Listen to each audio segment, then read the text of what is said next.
Sometimes ancient texts can feel a bit like crime scenes, right? They're full of these strange clues and hidden meanings, little knots in the story that just challenge our modern way of thinking. So today, we're going to put on our detective hats and unravel a couple of these mysteries, using a guide from all the way back in the 7th century. Okay, let's open our first case file. When the book of Genesis says Adam was naked, our minds immediately go to one thing: no clothes. Pretty simple. But what if that word isn't really about biology at all? What if it's actually the key to unlocking an entirely different state of being? And here's our second puzzle, and this one's a little more abstract. How are these two things possibly connected? The Incarnation, the moment God became human, and the ritual of baptism. They seem like they're worlds apart. And yet some brilliant ancient thinker saw a direct, logical link. The question is, how? So the guide we're going to be using for this whole investigation is this fascinating text called the Ambigua. It was written by a 7th century monk, Maximus the Confessor. And you can think of this as our case file. It's basically a masterclass in how to look past the surface of the words to find a deeper, totally interconnected logic. Right, let's crack open that first case file, this strange connection between birth, baptism, and incarnation.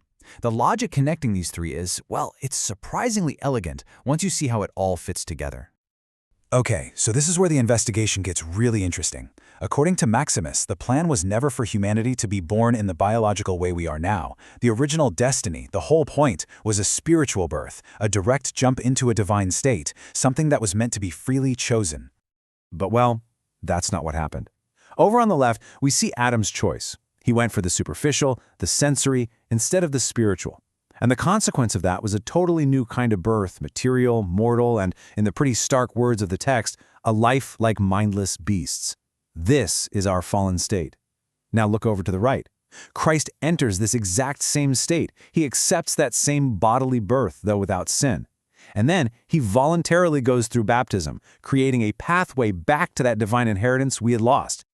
So here's how all the pieces snap together. Step 1, the fall, locks humanity into this cycle of corruptible bodily birth. Step 2, the incarnation is God meeting us right there, in that exact state. In step 3, baptism becomes the escape hatch. It's the mechanism for a new, spiritual kind of birth, offering an abolition and release from the first one. And suddenly, it all just clicks, it all connects. Okay, case file 1 is officially closed. Let's move on to our second case. This time, we're not so much following a chain of logic as we are peeling back the layers of a single, symbolic word: naked. Our investigation kicks off with a key piece of evidence from another ancient thinker, St. Gregory.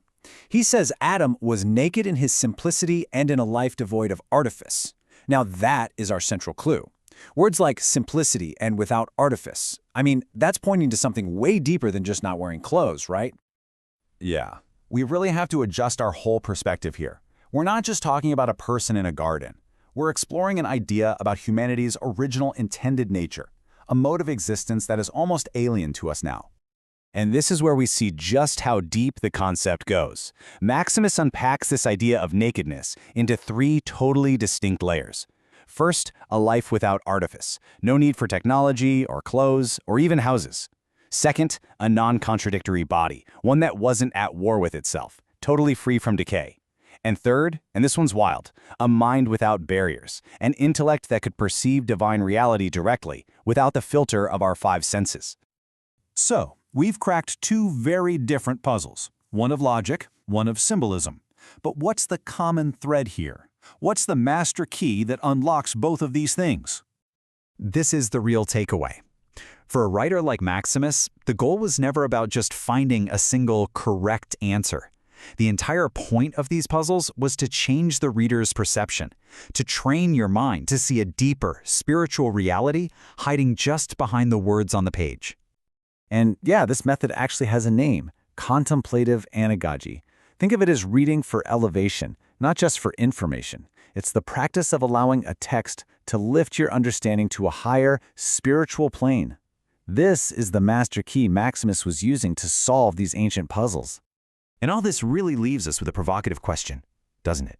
If a single word like naked can hide an entire philosophy of human nature, and if concepts like birth and baptism can be connected with such an elegant logic, what hidden realities are just waiting to be discovered in the stories you think you already know?